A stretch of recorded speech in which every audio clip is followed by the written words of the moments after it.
श्री कृष्ण कहते हैं, हर मनुष्य अपने जीवन में सफल होना चाहता है। कोई अधिक धन की प्राप्ति करना चाहता है, तो कोई अपनी पसंद की वस्तु, तो कोई किसी अन्य कार्य में सफलता पाना चाहता है।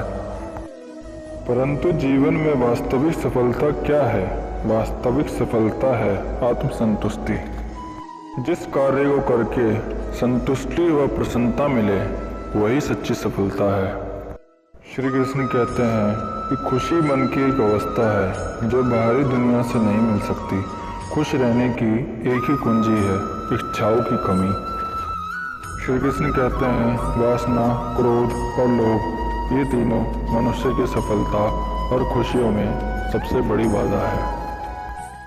क्रोध से भ्रम पैदा होता है, भ्रम से बुद्धि हट जाती है, और जब बुद्धि हट जाती है, तर्क नष्ट हो जाते हैं। जब तर्क नष्ट हो जाता है, तो व्यक्ति का पतन हो जाता है। जो सभी इच्छाओं का त्याग कर देता है, मैं, मेरा की लालसा और भावनाओं से मुक्त हो जाता है, उसे शांति प्राप्त होती है। मनुष्य अपने विश्वास से निर्मित होता है। जैसा विश्वास करता है, वैसा वो बन जाता है। व्यक्ति जो चाहे बन सकता है, यदि वो विश्वास के साथ इच्छित वस्तु पर लगातार चिंतन करे। हर व्यक्ति का विश्वास उसकी प्रकृति के अनुसार होता है। विश्वास की शक्ति को पहचाने।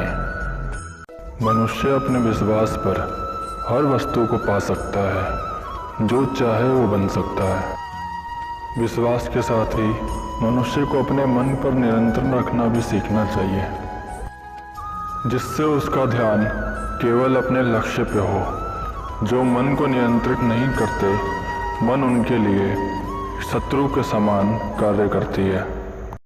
इसलिए निर्भीक बनो, उससे मत डरो जो वास्तविक नहीं है, न कभी था, ना होगा। जो वास्तविक है वो हमेशा था, और उसे कभी नष्ट नहीं किया जा सकता। वास्तविकता ही परमात्मा है।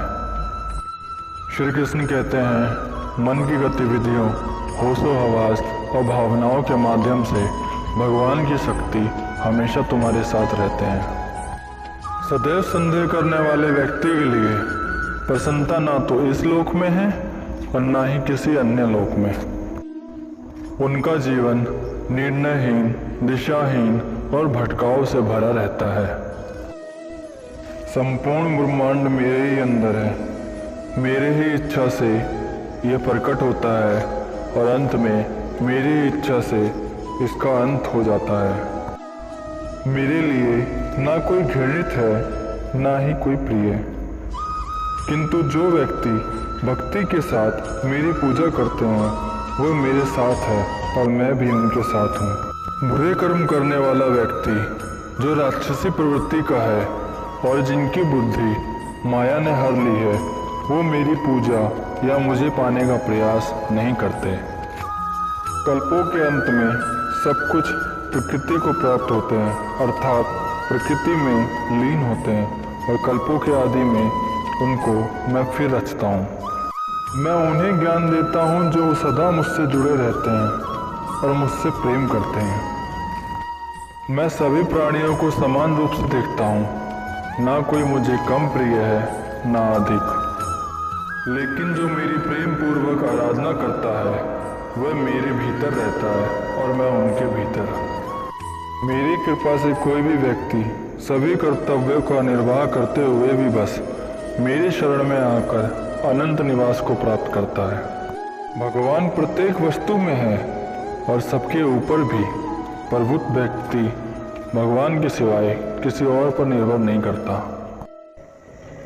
मैं भूत, वर्तमान और भविष्य के सभी प्राणियों को जानता हूँ, किंतु वास्तविकता में कोई मुझे नहीं जानता।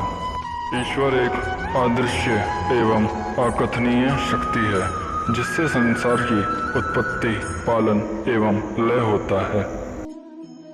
वह समय समय पर संसार में धर्म की पुनर्स्थापना के लिए सगुण रूप में अवतरित होता है। जो कोई भी जिस किसी भी देवता की पूजा विश्वास के साथ करने की इच्छा रखता है, मैं उसका विश्वास उसी देवता में दृढ़ कर देता हूँ। जो इस ज्ञान में विश्वास नहीं रखते वो मुझे प्राप्त किए बिना ही जन्म और मृत्यु के चक्र का अनुगमन करते रहते हैं। वह जो मृत्यु के समय मुझे स्मरण करते हुए अपना शरीर त्यागता है वह मेरे धाम को प्राप्त होता है।